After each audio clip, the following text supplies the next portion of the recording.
آنے ہیں، نبی پاک صلی اللہ علیہ وسلم نے پیشن گوئی کی تھی،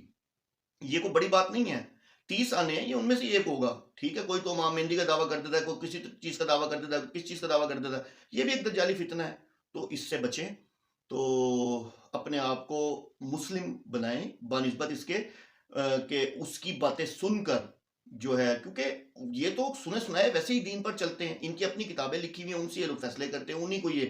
متبرک سمجھتے ہیں. جب میں ابھی قرآن والی ویڈیو بناؤں گا جو کہ میرے دوسرے چینل پہ تو اویلیبل ہے لیکن یہاں کے لیے علیحدہ بناؤں گا، تو آپ دیکھیے گا کہ اس میں یہ الفاظ کیا کہہ رہا ہے، یعنی کہ یہ کہہ رہا ہے، یہ قرآن کے اوپر دلیل دے رہا ہے مین میڈ کتاب کی، کہ قرآن کی کوئی دلیل دے دیں. بندہ اس سے پوچھے کہ یار قرآن کے اوپر بھی کوئی دلیل ہو سکتی ہے، یعنی کہ وہ کہتا ہے کوئی ثبوت دے دیں کہ یہ قرآن جو ہے اس میں سے آیتیں مسنگ ہیں. تو خیر اینی ہاؤ وہ ٹاپک نہیں تھا، انشاءاللہ اس پہ میں ویڈیو بناؤں گا. اللہ عز و جل آپ سب کو دین میں استقامت دے. وآخر دعوانا الحمدللہ رب العالمین.